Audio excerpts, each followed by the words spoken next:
sebenarnya. Ataupun kita kata perwarisan dalam manusia yang kita belajar itu konsep hukum Mendel pertama, hukum Mendel kedua tu kita nak apply ke atas perwarisan dalam manusia sahaja. Sebab kita banyak mengkaji tentang manusia.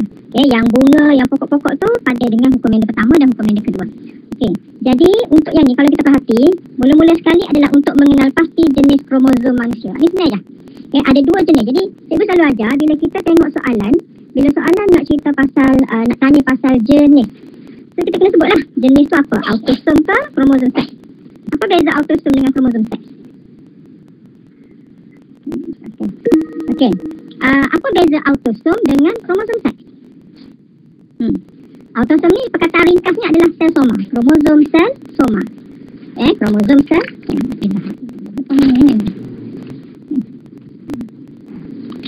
Kalau kromosom seks itu pula adalah kromosom yang terdapat dalam sel-sel pembiakan ataupun sel seksual. Itu je beza dia. Kromosom soma iaitu kita panggil autosom, dan juga kromosom seks iaitu kromosom yang terlibat dalam pembentukan seksual. Cikgu sebutkan tak ya? Cikgu silap kot. Autosom adalah kromosom yang mencirikan ciri-ciri sel soma, manakala kromosom seks adalah yang menentukan jantina. Jadi kromosom seks ini yang menentukan jantina. Yang menentukan seksual kita, lelaki ataupun perempuan. Kemudian kalau kita kata dalam manusia, manusia kan ada 46 kromosom kan? Kau berapa Aina? Ada berapa kromosom manusia? 46, ya. Maknanya manusia ni dia hanya boleh hidup dalam keadaan normalnya 46 kromosom. Kalau ku rasa lebih maknanya ada sindrom sedikit dihadapi oleh organisma ataupun manusia tersebut. Jadi kalau kita kata manusia ada 46 kromosom, iaitu 2N-nya sama dengan 46.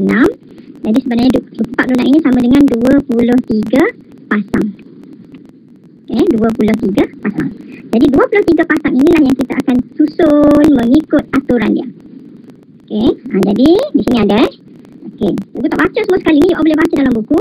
Yang dikatakan kromosom sel soma, daripada 23 pasang ini, biasa kita akan tulis 22 pasang tambah XY. Ataupun kita jangan tulis pasang. Kita tukar. Kita tak guna pasang. Biasanya kita tulis macam mana? Kita akan tulis biasanya ialah 44 tambah XX atau 44 tambah XY. Jadi nampak tak? Jadi lah ni yang 44 ini adalah kromosom sel soma ataupun kromosom yang menentukan ciri-ciri soma, ciri-ciri badan. Yang belakang ni dah yang akan menentukan jantina. Tu je perbezaan autosom dengan kromosom seks. Itu saja. Boleh ya? Kemudian dari segi struktur, kromosom Y lebih pendek dan lebih kecil daripada kromosom X. Sebab itu selalunya bila cikgu tunjuk yang ini, ni, cikgu tunjuk yang karyotik. Yang ni, cuba tengok. Ada dua di sini. Ini yang perempuan. Dan yang ini adalah yang lelaki. Kalau kita perhati. Nampak tak? Dia akan tulis, biasa dia akan tulis 1 sampailah 22. Dalam buku biasa dia akan tulis nombor 1 sampai nombor 22. Nombor 23 dia tak tulis. Patut orang tulis sini 23. Tapi selalunya tak ditulis. Maksud selalunya tak tulis, kita faham dah bahawa yang ke-23 ini adalah merujuk kepada kromosom seks. Waktu pair 1, 2, 3 sampailah 22 tu semuanya adalah autosom. Dan semua autosom ni, kromosom-kromosom soma ni semuanya berpasang-pasangan. Kemudian kalau kita perhati ada orang kata, ya kau cikgu, kromosom Y tu kecil. Yang lain pun kecil juga. Tengok. Tengok yang sini. Bila tengok yang 23 bagi lelaki, cuba kita perhati yang ni. Ada satu besar, satu kecil. Kalau dua-dua besar, maka ini adalah XX. Sebab tu dah dikatakan bahawa kromosom Y adalah lebih pendek dan lebih kecil daripada kromosom X. Itu je. Boleh. Bila jumpa kromosom, bila jumpa ni kita panggil karyotik. Ni kita panggil karyotik. Ni adalah karyotik. Karyotik ni adalah susunan kromosom dalam sesuatu sel. Bila jumpa sahaja karyotik, macam karyotik, tengok mana? You all jangan fokus dekat tempat lain. Fokus kat mana? Fokus hanya dekat nombor 23. Fokus sini. Inilah yang akan membezakan antara jantan atau betina. Jantina. Okey. Okey. Boleh? Jadi untuk jantina ditentukan oleh pasangan kromosom yang terakhir, sama ada XX ataupun XY. Okay. Kemudian nanti bila kita belajar tentang sindrom, barulah kita tengok dekat kedudukan kromosom-kromosom lain. Tapi selalunya yang ada dalam silibus kita hanyalah pada nombor 21. Tengok situ 21. Lepas tu adalah dalam silibus baru ni ada satu yang duduk dekat kromosom lain. Kita tengok. Tapi dalam silibus kita yang dulu-dulu ataupun yang special dalam SPM ni, yang selalu yang tanya adalah pada nombor 23, nombor 21.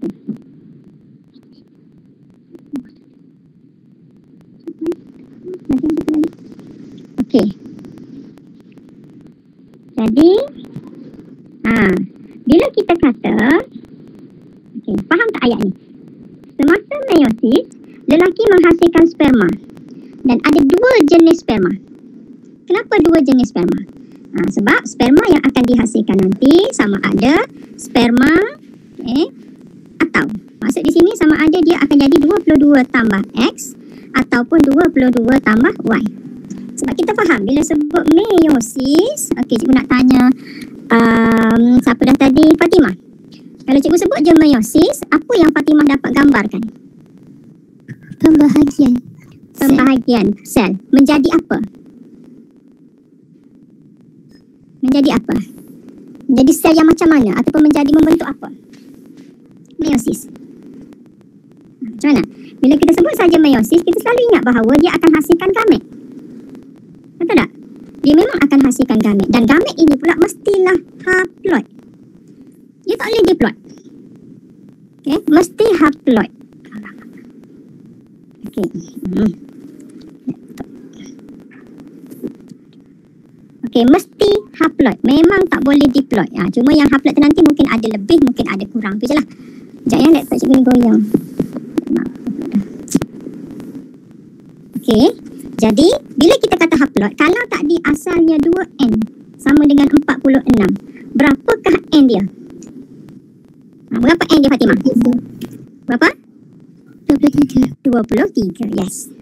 Betul. Maknanya di sini bila kita sebut saja meiosis, dia mesti akan jadi separuh. Maknanya N di sini sama dengan 23. Okay, N sama dengan 23. Jadi cuba kita cek sperma ni.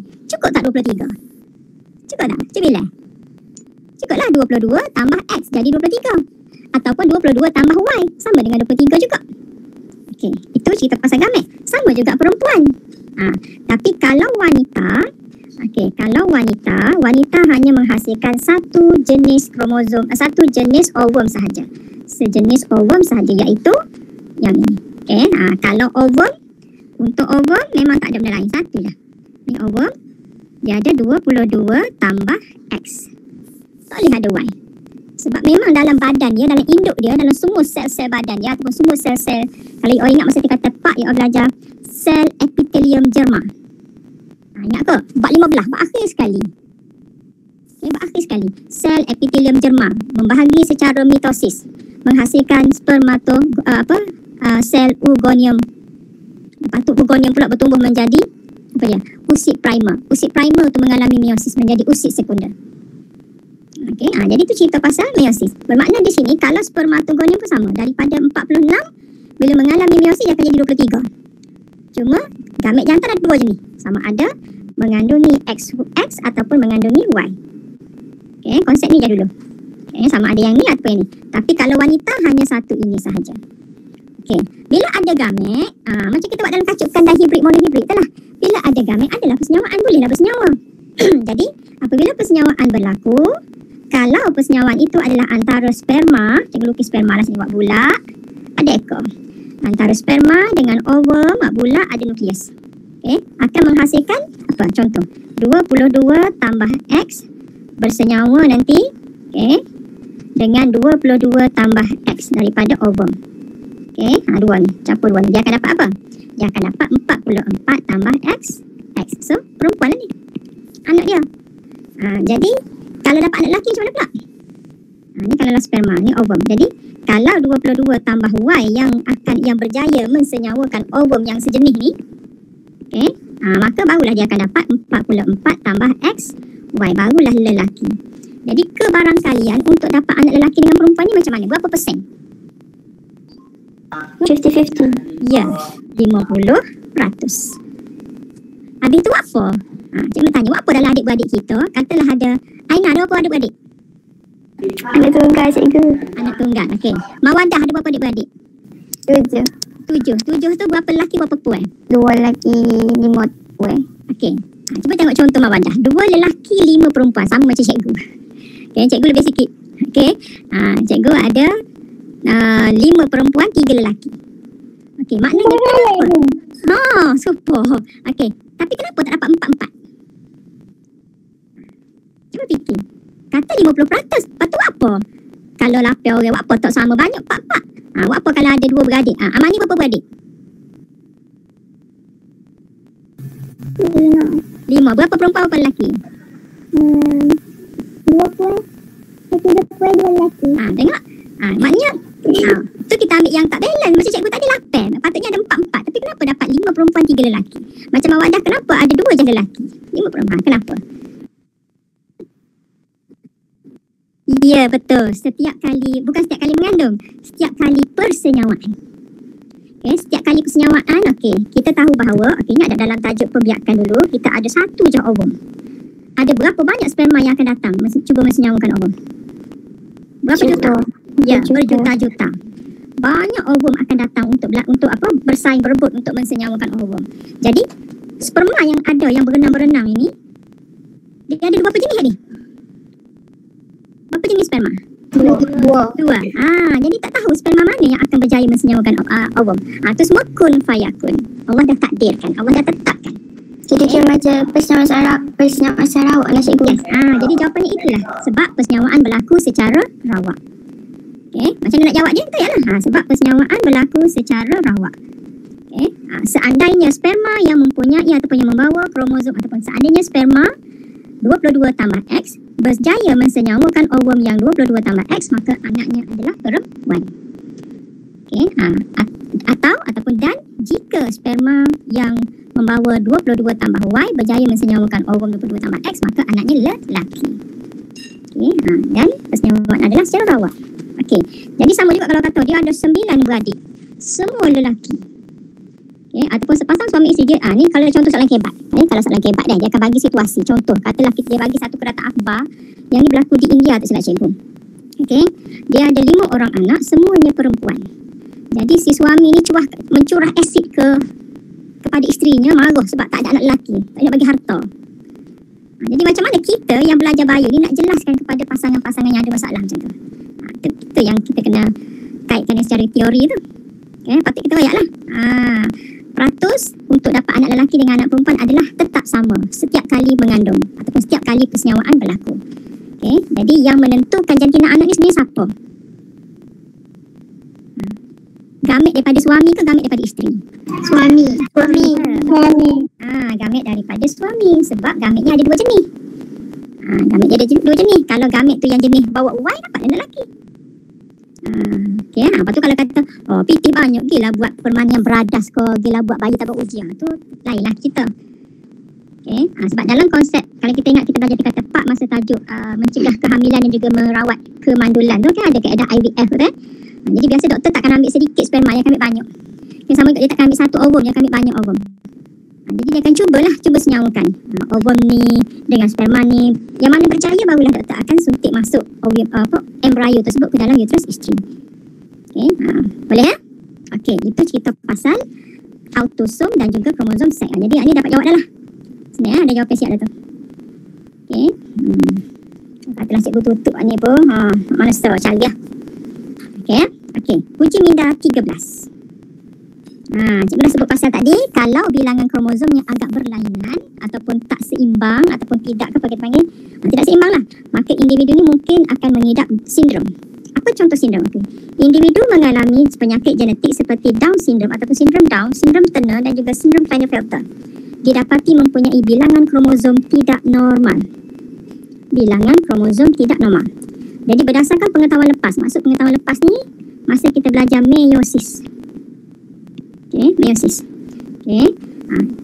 Kenal pasti faktor penyebabnya. Tengok, kita faham soalan Soalan nak apa? Soalan nak kenal pasti faktor penyebab. Okey, itu satu bahagian. Kemudian terangkan bagaimana ia boleh berlaku. Okey, jadi cuba kita recall balik. Macam mana? Okey, contoh kalau cikgu sebut di sini sebagai ingat semula lah. Down syndrome ni berapa kromosom orang Down syndrome? Apa tahu? Siapa yang berapa? Dia lebih satu. Jadi kalau lebih satu berapa? 24. Cikgu tanya individu yang Down syndrome gamet dia. Apakah kromosom bagi pengidap Down syndrome? Kena sebut 47. Jangan sebut lebih so tu. Lebih so tu umum. Sebab lebih so tu di mana? Adakah di dalam sel somanya atau dalam sel gamet dia? Okay, ataupun lebih tepatnya cikgu galakkan guna yang ni, 45 tambah XX atau 45 tambah XY.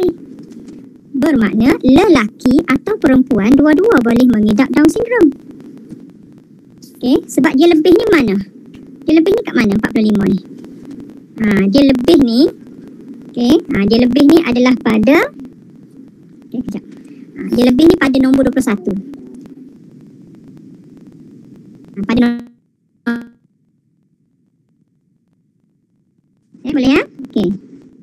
Sekejap. Bateri tak ada. Okay, ingat ya, kalau Down syndrome dia lebih so pada kromosom autosom 21. Kalau Turner dia kurang 1 pada kromosom X. Okay, itu benda-benda yang kena tahu. Okay, kalau Klinefelter dia lebih so kromosom X. Dia X yang ganggu semua. Okay, tapi dalam seliber baru ni dia ada macam-macam sindrom lagi. Alright. Okay, sekejap ya. Aku hadam balik ni. Maknanya untuk yang Down syndrome ni dia 45 tambah XX atau 45 tambah XY. Okay, kalau yang sindrom Turner dia 44, okay, 44 tambah X0.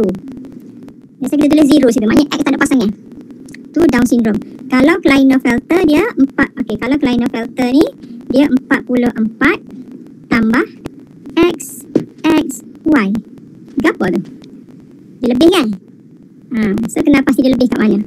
Okey, jadi soalan tanya kenal pasti faktor. Apa faktor yang menyebabkan berlebih ataupun berkurangnya kromosom tadi? Terangkan bagaimana ianya berlaku.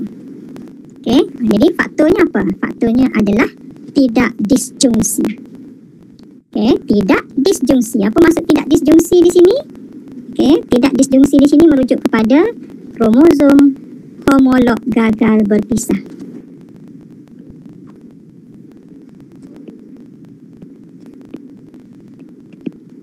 Kromosom homolognya gagal berpisah. Tengoklah kromosom nombor berapa. Ni keyword dia. Kalau nombor 21 yang gagal berpisah, dia lebih kat nombor 21. Kalau kromosom XX ataupun XY dia gagal berpisah, dia mungkin akan jadi lebih ataupun kurang lah nanti dalam anak dia tu. Itu yang muncul sindrom. Okay. Jadi ini contoh jawapan lah.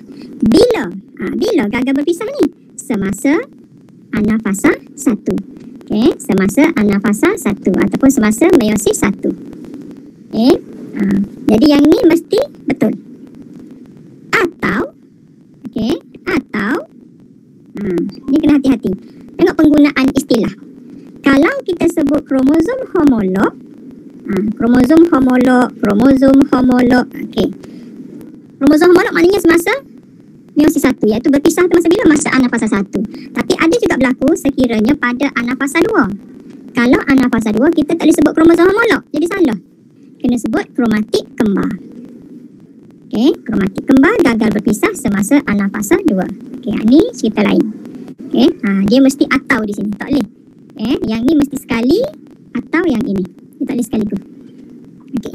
Jadi apabila tidak disjungsi berlaku, kita start sini dah. Gamet yang terhasil mempunyai bilangan kromosom yang kurang atau lebih daripada yang normal. Okay, sepatutnya dia dapat 23 tapi dia dapat extra 1. Okay, ni yang kita kata berlebih 1 jadi 24 atau berkurang 1 jadi 22. Tak normal dah lah. Okay, jadi bila ada gamet kita pun cerita pasal persenyawaan. Sekiranya disenyawakan oleh gamet yang normal, maknanya tadi katalah 24 bersenyawa dengan 23, dia akan tubik 47. Kan? Macam matematik lah. Kalau ambil yang tak normal satu lagi tadi 22 bersenyawa dengan 23, dia akan dapat 45. Okey. Jadi ni yang kita kata dipanggil monosomi, trisomi, nanti istilah tu. Okey, maknanya sini dia 2n tambah 1. Yang ini pula 2n tolak 1. Dia letak istilahnya tu je, tambah 1 tolak 1. Maknanya tambah 1 berlebih so kromosom. Tolak so tu maknanya kurang 1 kromosom. Ni yang kita panggil sebagai penyakit genetik. Okey ya. Ni yang sebagai panduan, sebagai info lah. Okey, ni adalah yang kita kata kita orang tengok dekat ciri-ciri. Okey. Ciri-ciri. Jangan tukar pula nanti ciri-ciri ni benda lain pula jadi. Kalau Down syndrome nampaklah kita kenal ke Down syndrome macam mana? Muka dia speseng je. Muka dia speseng, mata dia macam mana, hidung dia macam mana. Okay, selalunya ada garisan apa? Siam garisan. Nanti cari kat Google ada garis siam maksudnya di tangan, di tapak tangan. Jadi satu line. Kalau tangan kita ada macam huruf M, tengok tapak tangan belakang. Kalau tapak tangan kita ada macam ada 4 garis kan, maknanya kita bukan Down syndrome. Biasa kalau orang Down syndrome ada satu garis lah di tapak tangan. Okey, itu Down syndrome. Kalau Turner, cuba tengok. Mandul, kekurangan ciri-ciri seks sekunder perempuan. Lepas tu ada lagi, misalnya ada ruam-ruam di badan. Ada tanda ataupun ada ruam di badan. Nanti cari, Google lagi. Cari lagi. Ada ni. Kemudian Klinefelter pula untuk lelaki. Jadi itulah yang tu boleh baca. Cari ya, 44 tambah XXY, 45 tambah XX ataupun XY ni Down syndrome. Ni dia kurasa. Okey. Kita tengok soalan ni.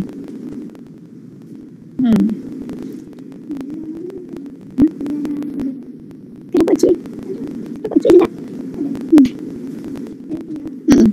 Okey, tengok. Biasa cikgu ya, kalau jumpa ni kita panggil kariotip. Boleh ya? Ini adalah gambar rajah kariotip. Ni kariotip ni. Jadi biasa tengok mana? Tengok dekat nombor 23 ataupun nombor 21. So model lepas seperti itulah. Jadi tengok, kalau 23 2 ada spasial, so beres. Tak beres sini pula. Bulatkan yang tak beres. Okey.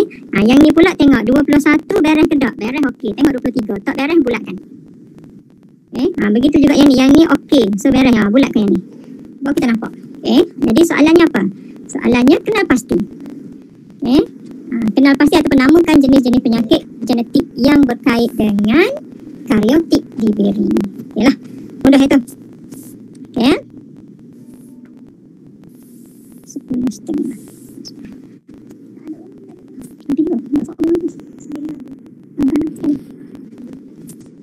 Okey. Kata pengadaan dengan biji. Apa nak sekolah?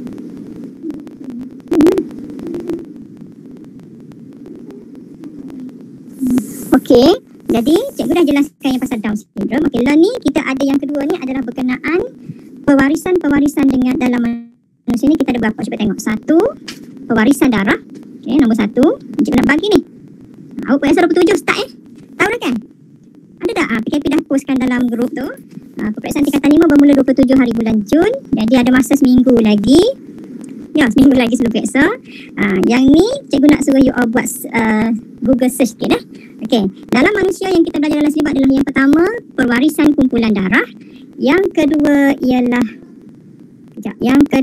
ialah apa dah? Faktor rhesus, ni nombor 2. Okay. Dah belajar ke faktor rhesus kan? Kita tepak. Ingat tak? Dah. Ya, belajar kita dekat tepak lagi. Okay. So ulang balik je. Faktor rhesus. Yang ketiga ialah penyakit genetik, ni nombor 3. Okay, penyakit genetik. Ni apa pula? Thalassemia. Okey. Kemudian ni nombor 4. Mudah sebab tadi kita belajar dah ni. Okey, ada. Okey, kemudian yang kelima ialah penyakit terangkai seks. Okey, cikgu nak you all baca yang ini. Okey, penyakit terangkai seks ni kita ada beberapa contoh dalam silibus kita. Yang pertama, buta warna. Okey, yang kedua ialah apa Dah yang kedua ialah penyakit hemofilia. Ada apa lagi? Cuba senarai. Cikgu nak bagi formula yang benarnya. Menggulung lidah. Kebolehan menggulung lidah ni adalah yang ni just kita cuma nak cakap pasal variasi dominan dengan resesi lah. Tak apa ni. Tak ya. Tak perlu ya. Ada kau boleh buat setara ni. Suka. Yang kita boleh buat setakat gulung biasa je. Dia boleh gulung macam cara tu. Ya, ini maknanya boleh tak boleh je. Kita tak usah cara. Boleh gulung berapa kali, boleh gulung berapa lipatan, tak ada. Kita just boleh atau tak boleh. Maknanya dominannya boleh menggulung lidah, resesifnya tak boleh menggulung lidah. Kemudian kita ada lekapan cuping telinga. Yang ni nampak ni. Ni nampak dia bergantung sini. So dia terpisah. Kalau ni zoom terus rapat. So melekat dengan terpisah. Apa lagi? Tak ada rasanya. Yang pedigree tu biar dulu.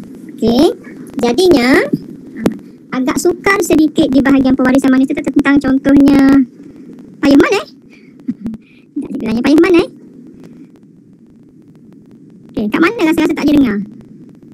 Tak ada, cikgu ulang balik kat sini. Yang pertama tadi adalah nombor 1 tadi adalah thalassemia. Kumpulan darah. Tengok kumpulan darah. Masih cikgu ada dalam terlepas. Terlepas dalam tajuk bab 10. Sebab tu rasanya tak ada kepasan ni. Just boleh baca sendiri dah. Kita ada 4 kumpulan darah yang disebabkan oleh alel-alel yang dibawa pada genetik tu. Yang mana homozygot, heterozygot. Tu cikgu baca dah dulu. Betul ni UH? Rabi je apa yang Rabi? Ada kan dulu kan? Balik tengok semula bab 10. Bab 10. Jadi kalau macam tu, mari kita cuba jawab soalan ni. Soalan ni. Uji minda 12. Uji minda 15. Tengok uji minda 15. Kumpulan darah ABO manusia dikawal oleh alel berbilang. Kenapa alel berbilang? Sebab kita biasa kita belajar kalau genetik kita contoh T besar, T kecil, betul tak? Kan? Maknanya kita hanya libatkan sepasang alel sahaja. Sama ada huruf A, huruf A besar, A kecil, B besar, B kecil. Itu je. Tapi untuk kumpulan darah, kita panggil dia alel terbilang. Sebab apa? Sebab dia melibatkan 3 alel yang berbeza. Iaitu A, B dan juga O. Sebab tu dia panggil sistem kumpulan darah ABO. Dia panggil kumpulan darah ABO sebab apa? Sebab ada 3 alel yang terlibat. Iaitu kita panggil alel berbilang lah. Fenotip. Fenotip ingat, fenotip is fizikalnya yang kita nampak. Ciri yang diperolehi oleh genetik tadi. Jadi fenotip ditentukan oleh jenis antigen yang ditemui di permukaan sel darah merah. Ini pun dah belajar tingkatan 4. Jadi kumpulan darah A ni dia ada genotipnya sama ada IAIA ataupun IAIO. Yang ni homo, yang ini hetero. Tak ada apa lah. Yang O, sebab O adalah daripada alel resesif, jadi dia mesti IO. Bukan 10 ni dah. Patut tulis IO. Ni typing. Sebab bila type dengan PowerPoint dia tulis gini lah. Cara tulis IA. Ni cara yang paling tepat. Katalah pelajar dia nak tulis cara lain. Dia nak tulis macam mana? Dia nak tulis hanya AA ataupun AO pun boleh. Tapi kurang tepat lah. Tak berapa comel. Setakat ni tetap dapat markah. Don't worry. Cuma kalau boleh kita lengkapkan. Ada I di sini. I tu inheritance. IA, IO sebab cara penulisan. Kita belajar setiap ciri ditentukan oleh sepasang alel. Alelnya pula ada dominan, ada resesif. Diwakili oleh huruf besar, huruf kecil. Tiba-tiba untuk kumpulan darah dia tak ada huruf besar, huruf kecil. Dia ada A dengan O, B dengan O, O dengan O. So dia jadi lain sikit. Just dari segi konsep penulisan. IA, IO. Cikgu. Ya. IAIB tu resesif juga ke cikgu? IBIA yang ni. Yang ni kita panggil co-dominant. Co-dominant. Sebab dua-dua dominan. Dalam konsep pewarisan kumpulan darah ni, yang dominan adalah IA dengan IB. Ni adalah kita panggil alel dominan. Terhadap siapa? Terhadap alel resesif. Siapa alel resesif? Siapa alel resesif? IO. Ya, terhadap IO. Sebab itu, apabila alil A dengan alil B berpasangan, ni alil A dengan alil B berpasangan, tengok yang ni, yang cikgu buat tanda right ni. Okey, maka kumpulan darahnya adalah kumpulan darah AB sebab dia sama-sama dominan. Dua-dua boleh muncul. Kita panggil co-dominant. Ya. Jadi kalau kita kumpulan darah O, maknanya ada tak alil A dalam darah dia? Tak ada. Tak ada lah sebab A tu dominan. Jadi kalau A berpasangan O, dia jadi darah A. Tak boleh. Okey, tu yang kita faham. Okey, jadilah ni yang dikatakan apa maksud alil berganda tu, okey dah tak? Alil berganda bermaksud lebih dari 2 gen. Okey, lebih daripada 2 gen bagi ciri yang sama. Okey, lebih daripada 2 gen bagi ciri yang sama. Okey. Rasa tak lepas cikgu tunjuk dah tu yang kata macam mana pula. Mak A, ayah B, anak O. Anak O tu tak berjerit lah kata anak akak. Ada tak cikgu cerita tu? Ada tak Aina dalam kelas tak lepas? Kau tak ingat? Ada, saya tak ingat. Tak ingat. Itulah. Sebab tak masuk level form 5 lagi kan. Okey, ni contoh. Cuba tengok contohnya. Contoh kita nak apply hukum member pertama. Okey, cuba tengok yang ini. Kalau kita kata, katalah ini adalah bapa. Bapa jantan pakai topi. Manakala si isteri ataupun si ibunya pakai skirt. Simbol kan? Maka induk, tengok cikgu dah itu. Isteri Fendi gemuk. Di sini meiosis, main. G gamet, game. P persenyawaan, PUBG. Okay, ikut susunan. Okey, ni kita ada induk, jantan, betina. Okey, katalah si lelaki tadi ataupun suaminya adalah kumpulan darah B. Manakala isterinya kumpulan darah A. Itu fenotip. Genotipnya apa? Ni genotipnya mudah sebab dia bagi dah. Di mana dia kata, dia ada ni. B heterozygot. Berkahwin dengan wanita A heterozygot. Tengok daripada soalan kita dapat. Jadi kalau heterozygot maknanya dia kena macam ni lah. Okay, IA, IB, IO. Panggil yang ni pula IA, IO. Buat macam biasa, pecah 2, meiosis. Hukum member 1 je. Tak susah pun. Okay, waktu big gap alil dia dalam gamet. Okay, hukum segregasi. Semasa meiosis, alil-alil akan berpisah. Hanya satu alil muncul dalam gamet. Tuliskan. Buat ganas. Bila dah ada gamet, berlakulah persenyawaan. Bila persenyawaan macam biasa, buat garis hilang. Ni, okay, dengan yang ni, garis hilang. Garis, tunggu tulis. Kali aja kita sesak. Tulis lagi. Buat satu persatu sampai habis. Jangan ambil gamet jantan dengan gamet jantan. Mana boleh sperma dengan sperma bersenyawa, tak boleh. Dia kena sperma. Ni kita ingatlah ni sperma. Ni ada ekor ni. Ni ada ekor contohlah. Okay, ni pun ada ekor. Mana boleh sperma bercantum dengan sperma. So kita ambil sperma pertama ni. Mungkin bercantum dengan ovum yang ini. Dapatlah hak ni. Lepas tu yang ni pula mungkin juga bercantum ataupun bersenyawa dengan yang ini. Maka dapatlah pula yang ni. Lengkapkan. Ini buat satu per satu. Ya. Manusia adakah guna hukum yang kedua? Okey, dia tengok kepada kajian. Kalau memang itu adalah mengkaji 2 ciri sekaligus, boleh lah. Boleh. Tak jadi kesalahan. Sebab hukum Mendel yang diutarakan oleh Greg Mendel itu memang digunakan untuk mengkaji manusia, haiwan dan juga tumbuh-tumbuhan. Okey. Tapi jagalah. Mesti dibuat pada pokok sebab kita kata peliknya lah. Pokok ataupun haiwan. Okay, yang cikgu kata dalam soalan pasti itu ada. Dia letak pasal arnab. Arnab bulu hitam dengan telinga panjang. Arnab bulu putih telinga pendek. Ataupun kucing, ekor panjang, bulu hitam. Ekor pendek, bulu putih. Tengok, kalau 2 ciri, memang 2 pasang alil. Macam ni berapa ciri ni? Kumpulan darah je, so je. Ya. Bila so, 1 pasang alil je lah. Jadi guna hukum Mendel yang pertama. Buat garis hilang je. Okay, buat garis hilang. Tak ada masalah. Nak buat segi 4 panik pun boleh. Okay, katalah nak buat segi 4 panik. Atau untuk yang ni. Tengok kan, kita susun pula gamet. Ni gamet. Boleh, tak ada masalah. Ni gamet jantan. Ni gamet betina. Susun lah. Ini IB, IO. Boleh. Yang ini IA, IO. Dapat benda yang sama juga. Hak ni dengan hak ni dapat sini. Okay, apa dapat sini? IA, IB. Ni pula IA dengan IO. Dapat IA, IO. Boleh. Okay, yang ni dengan ni. Okay, so sama juga. Dapat benda yang sama. Okay, so segi 4 panet boleh digunakan untuk hukum Mendel pertama dan hukum Mendel kedua. Tapi garis hilang persenyawaan tu hanya untuk hukum Mendel pertama sahaja. Tak logik lah hukum Mendel kedua ada belah garis hilang, tak boleh buat. Okey. Okey. Jadi itu kumpulan darah. Kalau uji minda 17, apa jawapan dia? Baca, lepas tu cikgu nak jawapan ya. Seorang kanak-kanak lelaki kumpulan darah A. Lelaki anak dia darah A. Adik dia lah. Kakaknya darah B. Jadi, kombinasi manakah yang kemungkinan dimiliki oleh ibu bapa mereka? Itulah cari.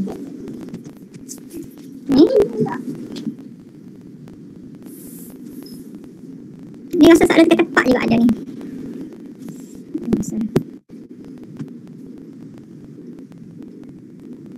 Okay.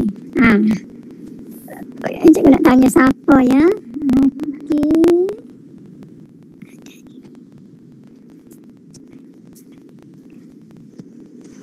Okey, Arifah Auni. Apa jawapan Arifah Auni untuk uji minda ni? Mana Arifah? Ya, cikgu. Ya, okey. Apa jawapan Arifah untuk soalan ni? A ke cikgu? Confirm ke?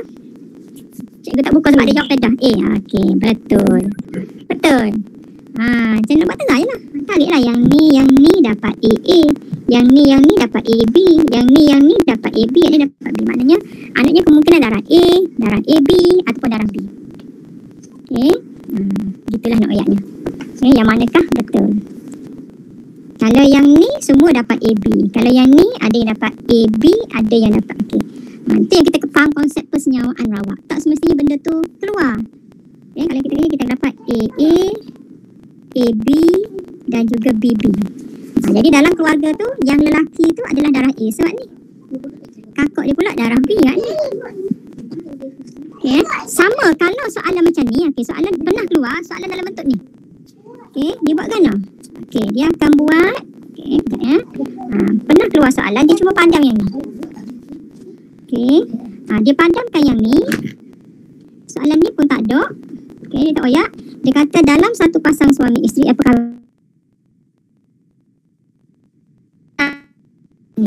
ni. Jadi dia tanya pula apakah kemungkinan. Kalaulah soalan ni dia pusing. Dia tanya apakah kemungkinan genotik bagi ibu. Dia tanya awak ni. Benda yang sama kita cari. Dah anak dia pula ada macam ni. So kita boleh tukar dah.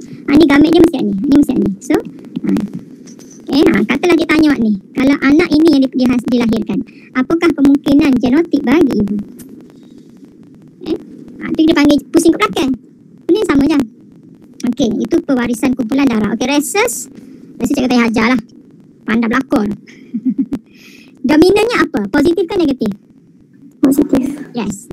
Positif adalah dominan. Tapi bila kita kata dominan, dia ada dua. Sama ada homozygot atau heterozygot. Itu cerita pasal rhesus. Dan rhesus ini mempunyai peranan dalam kes-kes di mana ibu negatif melahirkan anak yang positif. Betul. Contoh kalau ikut sini. Mana jadi masalah anaknya? Kalau tengok anaknya di sini, ni anak. Anaknya adalah rhesus positif. Ibunya rhesus negatif.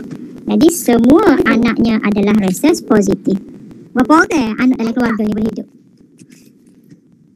Ya, hanya seorang. Sebab anak yang kedua, ketiga dan seterusnya biasanya akan matilah.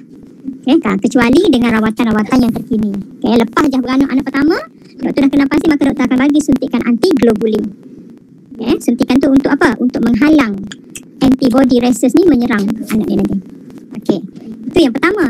Kalau yang kedua pula, tengok ibu negatif. Ibu negatif. Tapi anaknya ada yang positif, ada yang negatif. Cuma dalam nisbah berapa peratus. Nak tahu berapa peratus, tengoklah yang kita buat dulu. Hetero dengan ni heterozygot dengan resesif. Heterozygot dengan resesif memang kita dapat 50-50, 1:1. Hukum yang pertama juga. Kalau yang ni tadi disebabkan dia adalah homozygot dengan homozygot, maka dia dapat 100% positif. Hukum yang pertama. Jadi baca balik enter. Cikgu akan tinggalkan yang thalassemia ni untuk you all cari. Sebab thalassemia ni cikgu rasa dia boleh keluar dalam bentuk kebat. Sebab dulu thalassemia tak dibincangkan dengan sedetail ini dalam silibus lama. Okay, tak detail. Tapi kali ini bila kita tengok dalam silibus, detailnya. Bermakna soalan kemungkinan boleh diuji di sini. Okay, jadi cikgu nak you baca sikit pasal thalassemia. Cari dulu info-info yang tambahan lah, info tambahan daripada apa yang ada dalam buku teks dan juga dalam buku Bioscore ni. Okay, nanti buat dalam bentuk nota ringkas. Okay, buat dalam bentuk nota ringkas. Cikgu tengok ada sekolah-sekolah di lain lah di luar. Dia dah pandai guna Canva. Siapa yang pandai guna Canva, guna aplikasi Canva. Comel, buat poster. Nota atas kertas ada semua sekali. Okay, ataupun just buat nota biasa. Nak buat PowerPoint kau ataupun nak buat nota tulisan tangan, tak apa. Okay, yang penting cerita pasal thalassemia. Okay, betul. Dan satu lagi hemofilia, asal lagi. Jantina tak ya? Okay, dua tugasan awak ni. Thalassemia dengan hemofilia, mana dah? Okay, buta warna tak ya? Buat yang hemofilia.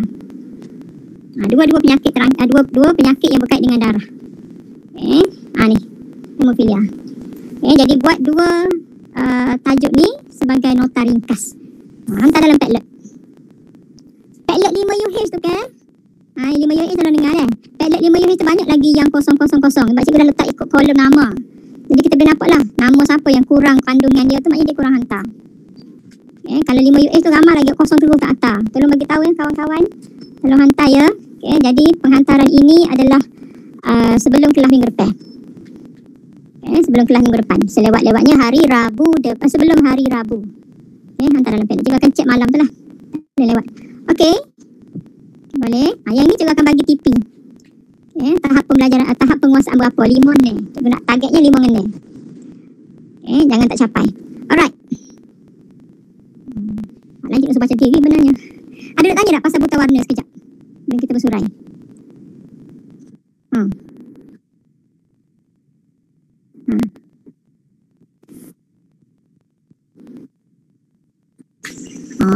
Tu just kekeliruan warna je tu. Nampak merun tu macam hitam. Okay, dia gini, yang buta warna yang paling ketara adalah kita dapat membezakan dua cahaya berwarna. Maksud dua cahaya berwarna, lihat ni, dua cahaya berwarna. Nampak cahaya berwarna maksudnya hijau dengan kuning ataupun dengan merah. Dia tak boleh beza. Dia nampak serupa belakang. Mungkin dia nampak hijau je. Mungkin dia nampak kuning je belakang. Ataupun dia nampak macam ni. Dia nampak kuning, orange. Atau panggil buta warna. Buta warna yang paling teruk adalah yang tak nampak ke satu. Dia nampak hitam putih. Ada juga. Mesti boring hidup dia tak? Belilah baju raya Kalaga apa pun dia nampak hitam putih lah. Kalau baju tu putih, nampaklah putih. Kalau baju tu kuning, nampaklah putih. Kalau katalah kita beli baju pink, dia nampak putih. Tapi kalau kita beli baju yang gelap sikit, dia nampak gelap hitam. Itu yang paling teruk lah. Tapi yang paling common, yang paling kerap berlaku di kalangan manusia ialah antara warna hijau, kuning, merah. Sebab itulah warna-warna ini yang dijadikan lampu di jalan raya. Kalau dia letak warna lain kan nyanyi pula gambar pula lah. Dah dapat masalah. Tak dapat lesen memandu. Maknanya inilah yang paling common dan yang paling mendatangkan problem. Jadi dalam lampu keselamatan jalan raya dia guna ni. Sebab tu kalau siapa ada buta warna dia memang tak dapat lesen memandu. Di sekolah kita ada kad. Rasanya ada. Cikgu ada kad ni. Ataupun you all buka dalam Google. Type color blindness test. Nanti dia akan keluar macam-macam kad. Kita nampak tak apa tulisan di sebalik warna tersebut. Kalau kita nampak kita lulus, kita bukan buta warna. Dan ni semua di ujung jari boleh cari.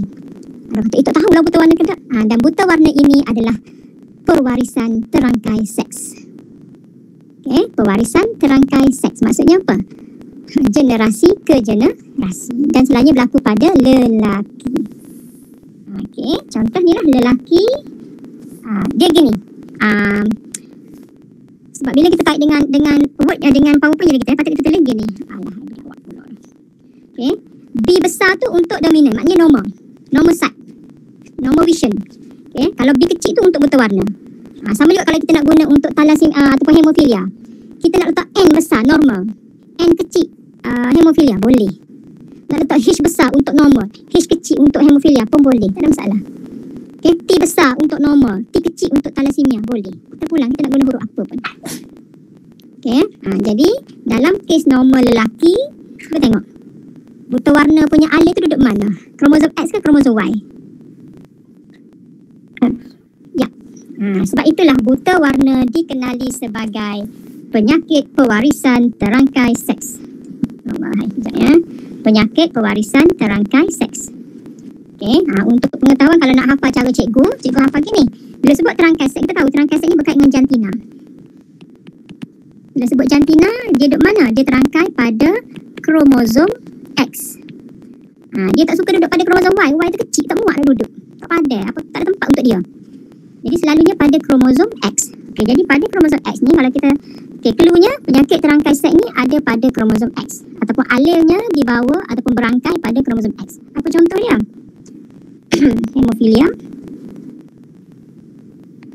Buta warna. Okey, master. Okey, ada satu lagi tapi yang tu jarang kita dia masukkan dalam silibus iaitu muscular dystrophy. Okey, yang kita belajar dalam tajuk 14. Dystrophy otot. Jadi cikgu ngapanya H M C. C ni colorblind. Okey, colorblind. Okey, jadi C. Jadi senang nak ingat. Oh, terangkai seks kan lelaki. Jadi headmaster color HM. HM is headmaster, guru besar. Okey, headmaster apa? Headmaster color. Color tu colorblind. Jadi kalau headmaster iaitu guru besar, mesti ada jantinanya lelaki ataupun perempuan. Sebab tu semua penyakit-penyakit tiga ni, hemofilia, muscular dystrophy dan juga dystrophy otot, kebanyakannya dihidapi oleh lelaki. Sebab lelaki hanya satu sahaja kromosom X. Lelaki ada kromosom X dan kromosom Y. Y tak terlibat dah. Maknanya kalau ada alel resesi tu dekat kromosom X, automatik lah dia ni jadi penyakit. Kan? Kalau perempuan dia ada 2 X. Contoh perempuan X, B besar, X, B kecil. B kecil ni untuk buta warna, katalah. Tapi masih lagi dominan heterozygote, dia normal. Kan? Tapi kalau lelaki X, B kecil, Y, automatik dia jadi pengidap.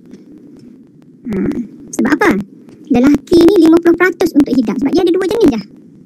Kalau kita perhati yang ni tadi, sorry ya, kita tengok sini. Untuk buta warna ni kalau kita perhati, untuk lelaki dia ada 2 kemungkinan sahaja, sama ada dia normal atau tak ada. Tapi bagi wanita untuk menjadi ataupun mengidap buta warna dia 1/3. Sebab dia akan jadi sama ada pengidap atau normal ataupun pembawa. Pengidap normal atau pembawa. Tak ada itu habis dakwat dah. Okey. Bekah dah tulisan ni. Okey, jadi tengok dulu apa yang dikatakan sebagai terangkai seks. Sebab tu cikgu bagi tadi 2 penyakit. Thalassemia dengan hemofilia. Thalassemia dia tak terangkai seks. Lelaki ko, perempuan ko, semua boleh hidapi. Tapi kalau hemofilia dia terangkai seks. Lelaki atau perempuan boleh hidap dia, tetapi lebih chances tingginya kepada lelaki. Sebab dia terangkai seks. Sebab tu cikgu tolong search lagi, google lagi, baca lagi pasal thalassemia dan juga hemofilia. Okay, buatlah apa-apa bentuk nota, nak buat dalam bentuk bezel ke, nak buat bentuk poster, buatlah. Okay, yang ni cikgu akan bagi TP nanti. Okay, nak rehat dulu, lepas ni ada kelas pula kan. Okay, jadi yang 2 orang tadi, Fatimah dengan Amani, nanti tolong send pada cikgu siapa yang tak hadir. Okay tengoklah sekejap. Tak ada. Okay, ada nak tanya apa-apa lagi? Cikgu ambil 12 minit ni. Okay, kalau tak ada, kita sudahi dengan surah Al-As dan juga tasbih kafarah. Bismillahirrahmanirrahim. Wal as innal insana lafi khusr illa allazina amanu wa amilus solihati wa tawasaw. Subhanakallahumma wa bihamdika asyhadu an la ilaha illa anta astaghfiruka wa atubu ilaik. Wassallallahu ala sayyidina Muhammad wa ala alihi wasallam.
Okey, jadi kita sambung dengan 11.4 iaitu standard pembelajaran berkenaan beberapa jenis berkaitan dengan masalah penyakit sebenarnya. Bismillahirrahmanirrahim. Alhamdulillahirrahmanirrahim.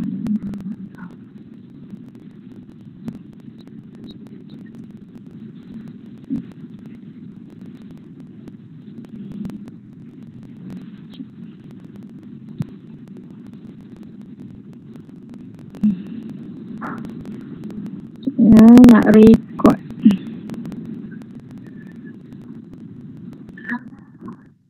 Dah record? Bagusnya, betul.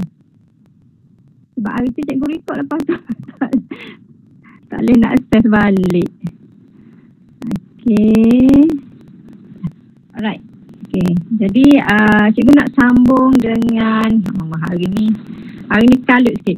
Dia gini, cikgu kalut sikit ni. Dia tengah-tengah buat persiapan Nazir nak mari tengok. Jadi macam cikgu sebut hari tu, seandainya macam dulu kalau Nazir masuk kelas, masuk mamal, tapi lah ni kemungkinan kalau Nazir join kita punya PDPR online. Jadi kalau cikgu tanya soalan tu, aktif lah. Jangan orang yang sama je. Sama-sama kalau 5 US tu kena aktif sikit. Okay, ya. Alright.